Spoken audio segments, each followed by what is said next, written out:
Good morning, class 12 children. Today we would be looking at the last video, the 16th video of evidences and theories of biological evolution. Yesterday we had talked about the various artificial selections and the natural selections which are done by man so as to pick up the best variations and best characteristics in plants and animals so that these can be utilized for not only eating but also can be utilized for beauty. Now today we would be looking at another topic on page 327 about adaptations, and we see that how Darwin natural selection theory proved to be a beacon or a very important landmark in explanation of speciation. We will see a few things that he spoke about. As the result of struggle for existence, only most viable and the most adaptable species they survived. All the other species which could not adapt, they were removed by the environment. They were not selected by the nature. And second aspect we see of adaptations, the adjustment of the species to its new surroundings was the main factor in the formation and conservation of species. The third part we see is other forms which were unable to adjust themselves to the changing environment. They became diminished or they became extinct in the course of evolution and finally led to their extermination and total removal. Now, what is adaptation? Any characteristics that it advantages to a particular organism or population is called adaptation. Let us define it in an elaborate manner. Adaptations are characteristics, structure and functional features of living forms to develop over a period of time which enable them to survive and reproduce within the limits of a particular environment. So learn this definition, children. This definition will be important for boards. The process of adaptation involves mutation, selection and genetic drift. Ma'am has also told you, and we have also studied in number of previous videos about this. Let us see quickly what is mutation. Mutation is all these heritable changes which alter the phenotype of an individual is called mutation. And let's see about selection, the second one. What is selection? Selection operates on the available variation to produce a gene pool which interacts more efficiently with the particular environment in comparison to the preceding populations. So the preceding populations, they did not have a good gene pool, but after variation the new gene pool was chosen by nature and it interacted well and efficiently with a particular environment. The natural selection sorts out some gene combinations and selects others that occur due to mutation or recombination. Now, what is genetic drift? Genetic drift fixes the non-adaptive animals which could not adapt, or neutral gene recombinations, those animals which were on in the middle. They neither had the good genes nor they had the previous genes which could help them to survive. So genetic drift fixes the non-adaptive or neutral gene recombinations in populations. It may also affect variations but usually favors adaptation. Thus, we see there is microevolution through interaction of the above three elements. What were the three elements, children? Once again, mutation, selection and genetic drift. So due to the combined activity of these three processes, there is microevolution continuing in various environments in the population. Now let us look at an experiment which was done by Ledberg and Esther. The genetic basis of adaptation was found out by this experiment. Ledberg replica planting experiment, uh, replica plating experiment here is given. We can see the plates here. So this is a master plate. From the master plate, then the original plate was removed and the replicas were made from this plate. On the basis of particular adaptation was demonstrated in bacteria by Joshua Ledberg and Esther M. Ledberg. They grew bacteria by putting dilute suspension of bacterial cells on semi-solid agar plates. So you can see they put the bacteria on semi-solid agar plates, which is a growth material which they utilized for the mild bacteria colonies to grow. Then the second aspect was, after a period of growth, the discrete colonies appeared on the agar plate. So we see that the discrete colonies, they began to appear on the agar plates. Then each of these colonies developed from a single bacterium through several cell divisions. So we see that there were several cell divisions and the colony began to grow and multiply. The fourth thing that we see here is, by inoculating bacteria on an agar block, Ledberg obtained a master plate. We can see here the master plate was made by Ledberg, and this was containing several bacterial colonies. Several replicas of the master plate were formed, which we see here. Several replicas of the master plate were formed, which we can see in the diagram, and they were developed by simple procedure. A sterile velvet disc mounted on a wooden block. This velvet disc was mounted on a wooden block and was gently passed on the master plate.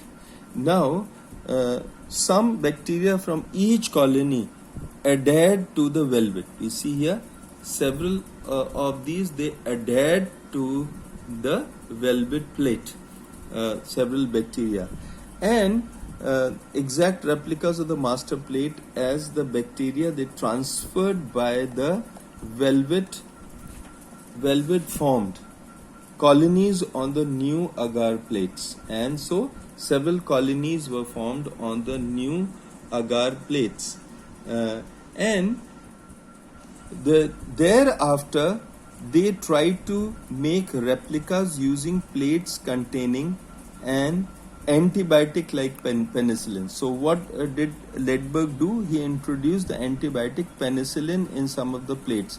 Now what they observed that most of the colonies found on the master plate failed to grow on replica plates.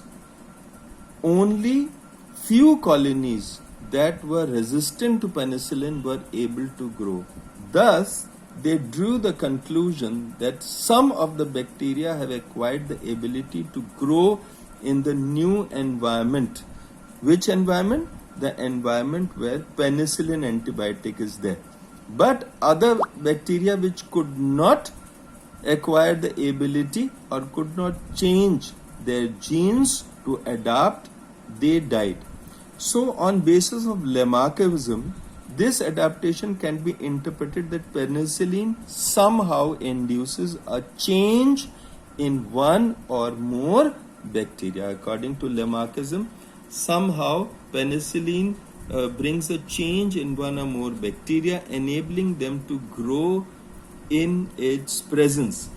But Lamarck's theory mainly supported Darwinism. According to Darwinism, the phenomenon, however, can be interpreted as follows. The original suspension of bacteria from which the master plates were obtained had a few bacteria which possessed penicillin resistant mutant genes. There were few bacteria which had penicillin resistant genes in them, and so they were resistant mutant bacteria. The mutations arisen by chance and not induced by penicillin were present only in small numbers in the original suspension. But from the original suspension, the Ledbird experiments supported that Darwinism viewpoint that this adaptation was the result of the selection of pre-existing mutant forms of bacteria. So this was concluded by Ledberg. Then we see two kinds of evolutions here, convergent and divergent evolution. The divergent evolution is an evolutionary process by which the homogeneous structures are derived.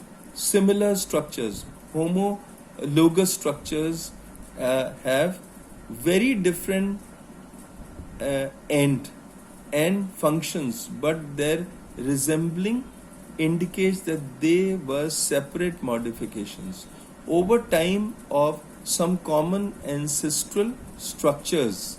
In general, divergent evolution is the accumulation of differences between groups which can lead to the formation of new species. Now here let me give you an example which we have already covered before and which is very important for board examinations. Darwin's finches are classical example of divergent evolution, in which ancestral species which were left on the South American tip, ancestral species radiates into number of descendant species which both were similar and having different traits, like beaks and like feathers, like plumage. On the other hand, the convergent evolution is an evolutionary mechanism by which the analogous structures are developed. The analogous structures serve similar functions but have quite different anatomical origins. Let us take, for example, the classical example of the wing, which we have already studied. The wing is a classical example of convergent evolution in action. The flying insects, birds, bats, they all have evolved the capacity of flight independently, but the origin of their wings is different. They have converged on this useful trait. Now let us look at speciation, or the origin of species. Let us define what speciation is. Speciation is the process by which new species are formed. A species may be defined as an interbreeding population which is reproductively isolated from other similar but morphologically distinguishable populations. To understand this definition, let us look at this diagram. Page 330, figure 33. We see here different populations are there, but those populations which interbreed and interact, these are the populations which produce the speciation in these organisms. As species is an interbreeding group, we know species, children, is an interbreeding group. Its members can exchange genes between themselves but not with others. So a species may consist of numerous individual populations with varying degrees of interbreeding between them. As we saw in the figure 33, populations that are close to each other will have better opportunities of sharing their gene pools. These populations were close to each other, there was better opportunity of these populations in sharing their gene pools as compared to the populations that are widely separated from each other. A species therefore can be divided into many geographical subunits as races. Now, broadly speaking, populations of the same species or races show unique gene frequencies, but these can participate in the gene pool of entire species.